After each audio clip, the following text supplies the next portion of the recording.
Maka akhirnya iblis acting. Dia beli serban. Beli serban. Lho iki temenan iki. Jenggotnya dipanjangkan. Terus dia ambil buah apa itu disuduk-suduk terus jadi tasbih. Terus katoke diunggahno.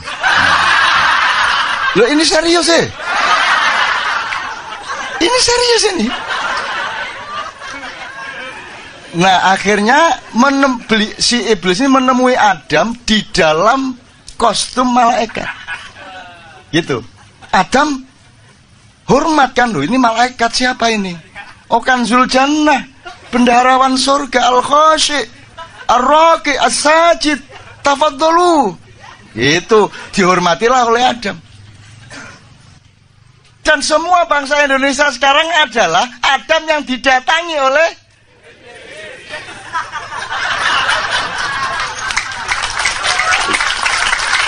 Jadi gini, tadi teman sekalian, kalau Dajjal itu kan dikenal setelah ada informasi atau cerita-cerita dari para nabi, terutama Rasulullah. Menimni ono Dajjal ngene, ono Ya'juj Ma'juj ngene, di Quran juga ada Ya'juj Ma'juj dan seterusnya. Tapi pokoknya kalau dilihat dari eskalasi waktu berdasarkan kelahirannya dalam tanda petik kan iblis, baru Dajjal, baru Ya'juj Ma'juj. Sekarang saya tadabbur aja. Dajjal sudah berlaku sejak 700 tahun yang lalu. Kemudian memuncak pada abad 17. Dan sekarang sudah berlaku seluruh dunia. Dajjal itu satu cara pandang di mana Anda ditipu, di mana Anda akan menganggap yang surga itu sebenarnya neraka. Anda diiming-imingi sesuatu dan Anda tertarik pada itu neraka. Dan itu sudah terjadi pada kebudayaan, pada filsafat, pada apa saja, betul enggak? Yang Anda cari-cari itu Allah sendiri mengatakan, aku bikin tampak indah dunia itu bagi orang-orang yang kafir, kan gitu. Gitu. Jadi nono arek gak usah tak terus-terusan lah. Gue tembangannya tak kayak contoh-contoh terus. Jadi Dajjal sudah berlaku sekarang. Semua sistem politik, semua sistem kebudayaan, semua sistem nilai dan kepercayaan sudah Dajjaliyah semua sekarang ini. Jadi semua polisi-polisi itu sebenarnya berdasarkan cara berpikir Dajjal tadi yang membuat manusia terbalik penglihatannya terhadap surga dan neraka. Anda sekarang ini takut nggak sama neraka? Menurut Anda, wong Indonesia ini bener takut apa tidak? Nggak takut-takut amat toh. Kan sibuk sama ingin ke surga. Dan yang disebut surga itu pokoknya kan duwe lomah lebih besar, bojo luwe ayu dan akeh. Ngono ta sing dibayangno. Jadi aspirasi orang kebanyakan tentang surga itu aspirasi materialisme. Gitu ya. Jadi bayanginnya tetap bayang materialistik gitu loh. Padahal surga itu enggak gitu sama sekali. Aku rodok riset iki. Muake. Yang paling gampang kan Allah mengatakan surga ada 4. Ada 4. Terus warnanya hijau tua gitu ya. Terus nanti Anda punya bawahan yang namanya sesuatu yang mengalir, yang disebut sungai. Sungai itu tidak pada airnya, tidak pada tanahnya, tidak pada suket-suketnya, tapi pada alirannya, betul enggak? Kalau ada sungai tidak ada airnya, kamu mengatakan itu sungai kok enggak ada airnya. Jadi sungainya bukan air. Jadi pada apa sungainya itu? Pada sesuatu yang mengalir, sifat aliran itu. Dan kamu membawai mintah tihal anhar. Di bawahnya ada sungai yang mengalir. Jadi kamu di atasnya. Jadi kamu itu pemerintahnya sesuatu yang mengalir. Jadi kamu bisa mengalirkan sesuatu, kehendakmu, semua segala macam. Nanti kamu skenario sedemikian dan tercapai. Dan bedanya dengan yang membuat kita tidak bisa paham surga sampai hari ini adalah kalau di dunia surganya seseorang bisa merupakan neraka bagi orang lain. Ada kamu beli motor baru itu neraka bagi tetanggamu, betul enggak? Betul enggak? Yang satu kawin mengawini cewek neraka bagi laki-laki yang tidak mencapai cewek itu. Itulah dunia. Di surga tidak. Di surga kata Allah kita terpenuhi semua yang kita inginkan tapi tidak ada konflik. Bahkan ada ayat mereka berebut gelas, tapi tidak ada pertengkaran dalam perebutan itu, dan seterusnya lah, macam-macam gejala-gejala surga itu. Saya ingin mengatakan ini kepada Anda semua, untuk supaya Anda itu jangan terlalu bingung-bingung amat melihat keadaan ini. Indonesia itu tidak ada, kan tidak ada apa-apa. Dunia tidak ada, ya apa-apa Thomas. Kamu pikir Anda cuma hidup sekali? Bagaimana kalau nanti dihidupkan lagi? Iki tak tekati loh ini, awas ngono. Ya Allah, semua jamaah KC tolong hidupkan lagi sesuai dengan ayatmu. Allah mengatakan, enggak, bukan itu. Kenapa kamu ingkar kepada Allah, kata dia, padahal dulunya kamu mati. Itu kan kalimatnya, dulunya kamu mati. Kalau dulunya mati, sebelum mati hidup apa enggak? Berarti sekali ya, sekali ya. Dulunya kamu mati berarti kita tarik ke belakang, berarti sebelum mati tadi kan hidup, berarti satu kali hidup, satu kali mati. Padahal dulunya kamu mati, kemudian aku hidupkan lagi, berarti dua kali. Kemudian aku matikan lagi, dua kali hidup, dua kali mati. Kemudian aku hidupkan lagi di surga.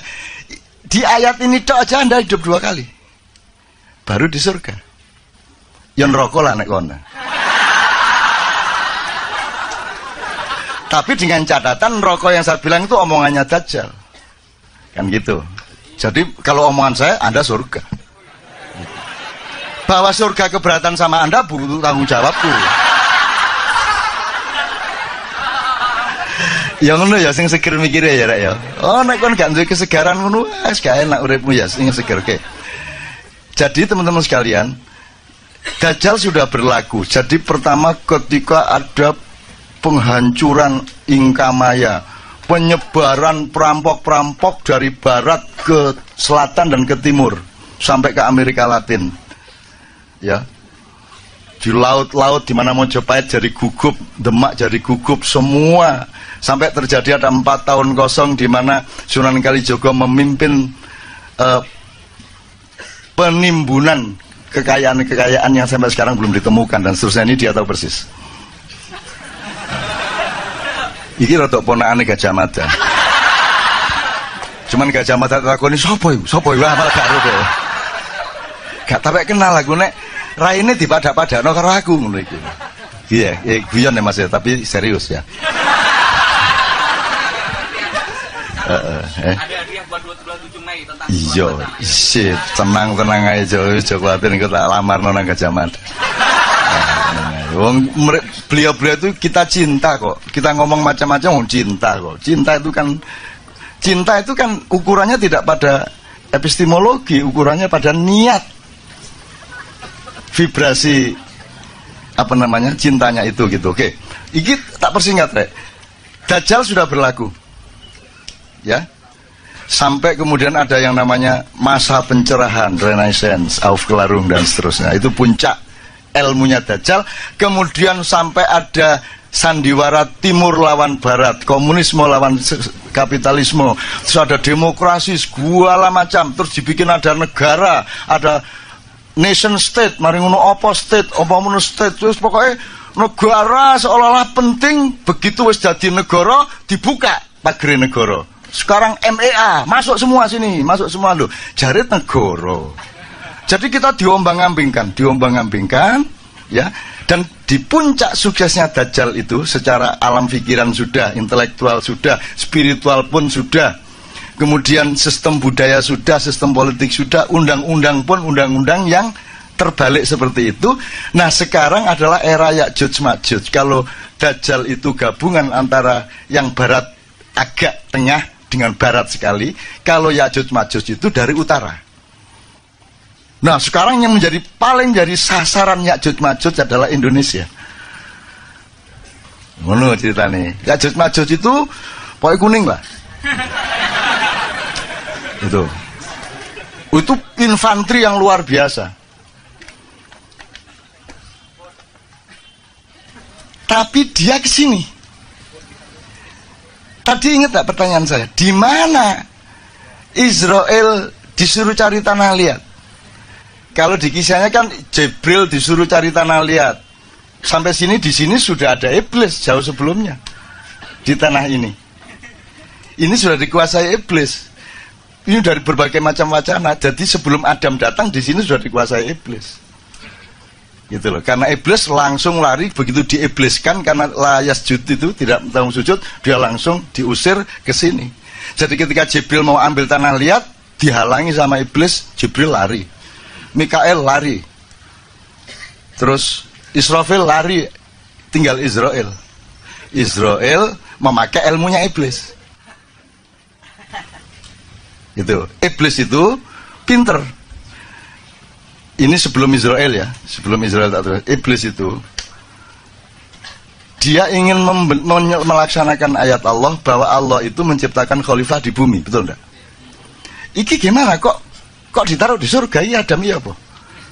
Di bumi fil ate. Ini jailun fil ardi khalifah. Lah kok ditaruh di surga?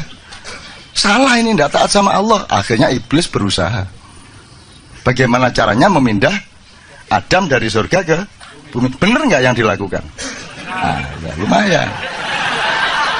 Ya, jangan aja pecah dasar.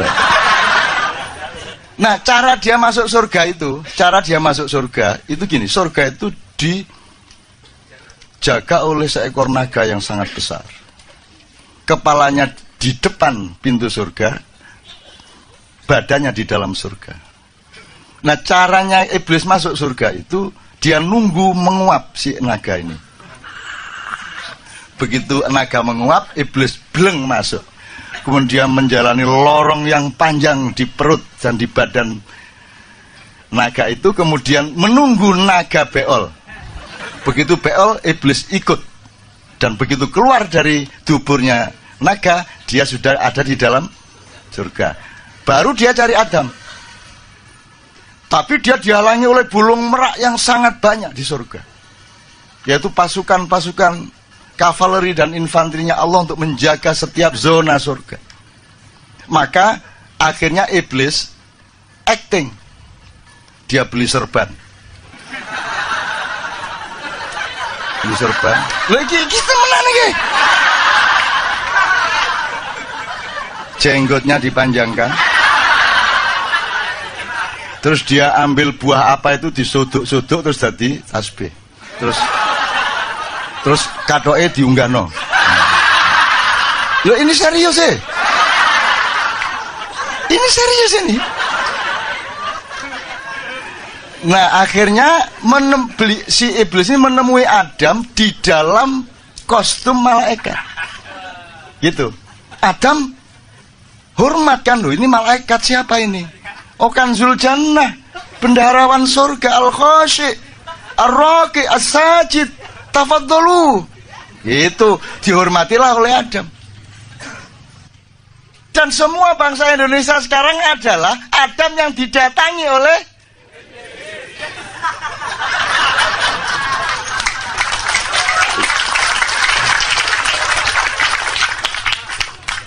saya gondrong ini kan ada pahalanya. Bapak yang mau cafu aja diring-uring aku. Karena gini loh, saya tuh tidak. Jadi kalimat itu bahaya banget. Makanya kamu kembali ke main resource. Kamu kembali ke sumber primer. Semakin banyak kita berkalimat-kalimat, kalau tidak punya kewaspadaan, maka kita akan terjebak-jebak terus macam-macam. Dan Ahok itu bukan sesuatu yang sifatnya primer, bukan sesuatu yang sifatnya fokus, dia hanya peluru. Kamu harus tahu senapannya apa, kamu harus tahu siapa yang pegang senapan itu, kamu harus tahu siapa yang membayar pemegang senapan itu.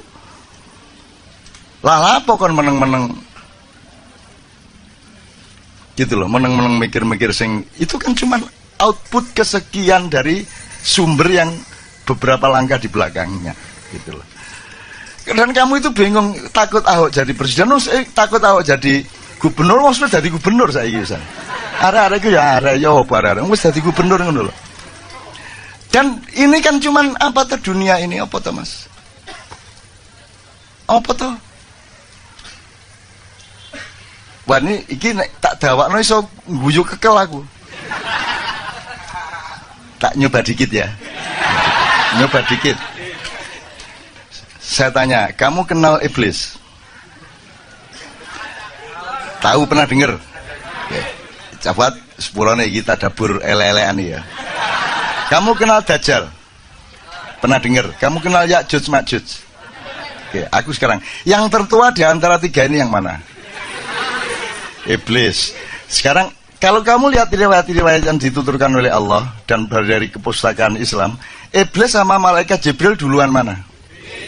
Iblis. Dia paling senior di antara para malaikat. Ya toh? Siapa yang lebih senior dari Iblis? Nur Muhammad. Muhammad ketika belum bertajalli atau mewujud menjadi Muhammad bin Abdullah melalui ibunya dan bapaknya. Tapi dia masih berupa gelombang dan cahaya, kan begitu kan? Oke. Nah, Ya'juj Ma'juj itu lahirnya kapan? Dajjal itu ya mesti aku gak ro. Wong kon jumlah rambutmu ro? Ro, piro jumlah rambutmu? Aku ro persis. Jumlah daun di pohon itu persis dengan jumlah rambutnya. Gak percaya menek hitungan. Ya ngono Abu Nawas. Oke, tak terusin dikit. Ini saya ngomong soal usia tadi loh. Jadi selama 700 tahun itu 700 jadi gini. Nah, Iblis sudah tahu ya. Sebelum ada Adam jauh. Gitu ya. Kan Anda tahu Adam dibikin tapelnya itu fisiknya itu dari tanah liat. Nah, tanah liat ini yang paling mudah dicari di mana?